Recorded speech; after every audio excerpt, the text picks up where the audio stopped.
This week, the Battle of the Nikes. Welcome back to another video. You heard it right at the start. This week we are comparing all things Nike trainers. And before you say, I know I don't have all of them, I'm just going over the ones that I've got. Let's get into it. So, quick start. Bit of a taper week this week. I'm racing this weekend at the GC30. If you haven't heard of the GC30 or 50 and you live on the Gold Coast and you run, you're probably living under a rock because they're very popular. They sell out every year. GC50 is on later in the year. You should definitely go and enter it. I won't be there this year because I'm doing the Sydney Marathon and unfortunately they were a bit stuck on dates and had to pick that one. But next year, I don't know, who knows, hopefully they can change it and can be there again because it is such a fun event.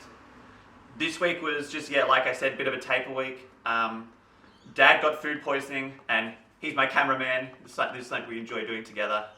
So it was a little bit tricky to do some filming. And to be honest, I forgot and got all into drawing this week. So I've kind of spent the whole week trying to get this done. Bit of spontaneous fun. I think it came out really well. What do you think? But on to the shoes. I think we should start with the one that I got wrong, the Pegasus Premium. To be honest, in my opinion, it's kind of rubbish for running in. I know I said otherwise when I first got it. I liked it. I think I was trying to convince myself that I liked it. And then I sort of woke up this morning thinking of what to film and I was like, oh, hang on. I haven't run in this shoe since I got it. And that is not a good sign for a shoe when you just stop running in it and you don't even realize. I think they were really trying to push this innovation and all of that sort of stuff. And they definitely did. Like, they've changed a lot about it. And I think in the future it'll be cool to see the trickle down from this into the more basic, better running shoes. But a lot of other people were right. It's a fashion shoe. That's how I wear it. This is my plane shoe for when I go on airplanes. So that's not really where a shoe wants to end up. But some quick stats on it in case you want to try it. It's definitely worth trying if you've got $300 spare. Because it is fun. It's a bit dead to run in. It's very heavy, which is ironic because it's actually the same weight as the Vomero 18, but it's just how two shoes can be so different. Okay, quick pause. Delivery man just got here. I've been on fire on Facebook Marketplace lately selling things and was able to sell enough to get a new surfboard. But you'll see more of this in a couple of weeks. So, back to the stats on this one. Zoom X upper, Nike Air unit full length. This was the big innovation they were pushing. I think this ended up being one of its biggest flaws because it was just really unstable sort of in that direction laterally, is that what it is? And then React X for this little wedge on the bottom. It had a good outsole. I don't think wear would have been too big of an issue, but I think maybe it would have been better if the air unit was encapsulated in foam, so it just gave a little bit more stability, but I don't know. That wasn't what they were going for. The upper wasn't very comfortable. It's an interesting upper. It's comfortable to walk in, but I found it very restrictive, not in like a good lockdown way when I was running in it, and just firm. I think my longest run in it was maybe 50 minutes to an hour, and I couldn't wait to get it off at the end. So it's never a good sign, but it has found its way nicely into just my casual everyday shoe, which I needed a new pair anyway, so that worked out well. Next up is the Nike Zoomfly 6. I have had a long and mixed relationship with the Zoomfly series of shoes. I love them, then I hate them, love them, hate them, and just basically swings back and forward. Model 1 to 3, I loved. 4 and 5, I hated, and 6 sits right in the middle. I like it, I don't hate it. It has sort of lost its spot in my shoe rotation because of this shoe, but I do think it is a fantastic shoe and one that has a real purpose in a specific type of shoe rotation. So, some quick stats before getting to those sort of thoughts. It's got 42 mil in the heel, 34 mil in the forefoot, 8mm drop, and it weighs 248 grams. So it is the lightest by far out of all of these shoes. Now, where do I think this sits in? I think this shoe is perfect for someone that doesn't want to buy race shoes. You could easily race in this for sort of, I think, to be honest, you could run a 3-hour marathon in these.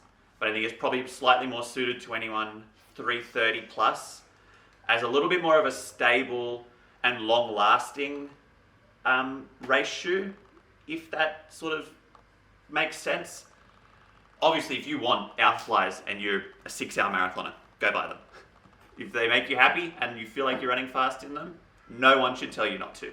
But the other place that I think these would fit perfectly is if you want to save your race shoes for longer and want to be able to use them for more races, or you just don't want to buy race shoes as often, or you can't buy race shoes as often, because let's be honest, they're getting really expensive.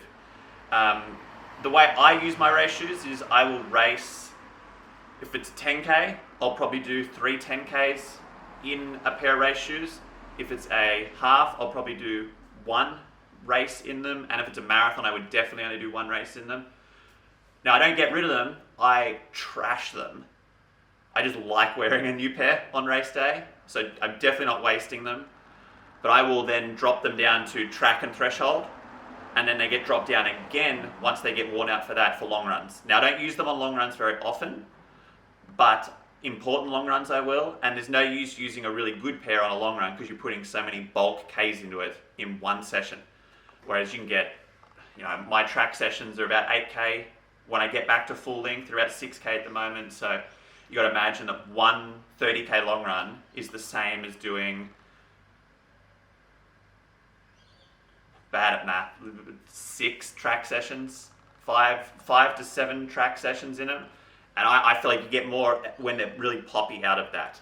Now, important long runs, put on a semi-new pair, but I'm getting distracted. That's where I think these will work really well, because threshold runs, when you're not trying to push your pace max, these would be really good.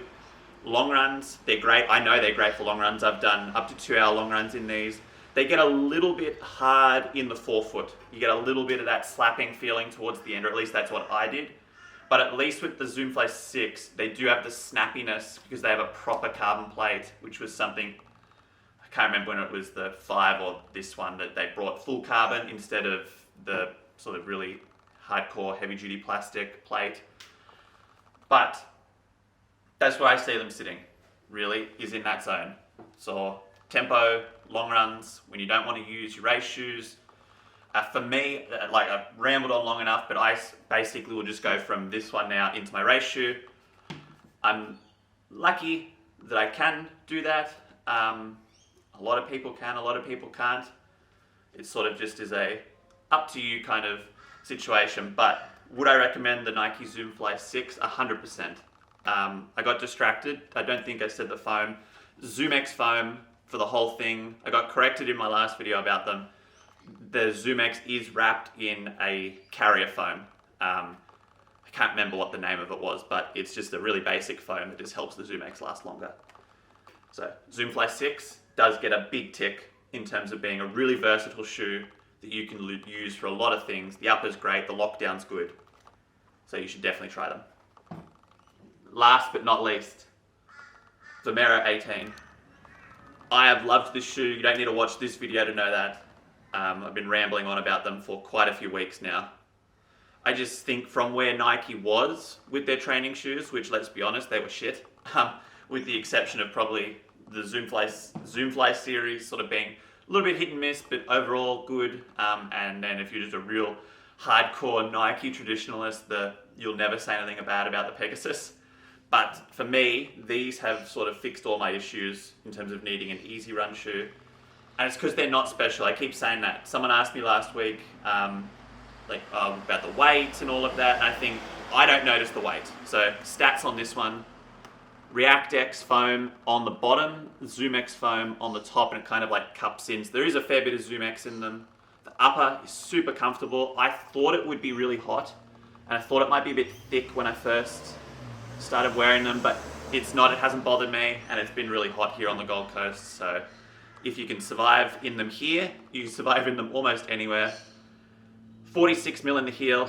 This is the biggest thing for me on this shoe. 36 mil in the forefoot. And you might be saying, well, only 2 mil difference between these and these. You can feel it 100%. Now, they still get a little bit hard at the end of a long run, but not as hard, and they're just a little bit softer. Heel drop 10 mil, and they weigh 325 grams. So they are a heavy shoe. But to be really honest, unlike in this shoe where you sort of could feel the weight in every step, I just haven't felt that they're heavy. They just feel like a good shoe. Even changing out of my Alpha Flies into these after a track session or a threshold session for my cool down, I don't put them on and I'm like, oh man, these are bricks. They're just comfortable. They're soft enough but firm enough. Someone did ask me like, oh, are they really, really soft? Were you going after a max cushion shoe? And the answer is no. If you're looking for a max cushion shoe, this is not it. I think the next one might be the Pegasus Plus, because it's full, Vomero Plus, not Pegasus Plus, because it's full Zoom X. But these ones are not. I think they've actually got a really nice balance of firmness but softness. And yeah, just like the number one thing for me is that they've got nearly 40 mil in the forefoot. That is huge for me. It's been this shoe has definitely been a bit of a lifesaver recently for me. So I think maybe that's a little bit why my vision is a little bit clouded on them, liking them so much, is because I've been having so many issues and these have helped fix them. But I just think that it's just nothing really more to say about them other than that they're not that special, and that's what makes them special. So would I recommend them? Long rambling, yes. I think they're a fantastic shoe. They're a great update. Outsole has lasted really well. I think the biggest thing is I haven't noticed like the foam starting to break down yet. So from a durability point of view, they're not over compressed yet. You know, all these super foams and all that, they do lose their spring over time. So I'm guessing that I'll probably get 800 to 1,000 K out of this pair. You could probably push it further depending on how you land. I know I'm gonna absolutely tear through this back corner before they get anywhere near that. And we always say that a new pair of shoes is cheaper than your physio. So that's sort of how I think about it. I'm probably going to replace them soon, this pair, just because, yeah, it's just, I think that if you can replace them more often, it is good. But I do think in terms of value for money, this is the best value for money out of the three. So I've rambled on for long enough today. Hopefully you learnt something new about some Nike shoes. Maybe if you've been on the fence about getting any of them, this has helped you make up your mind. Bit of a summary.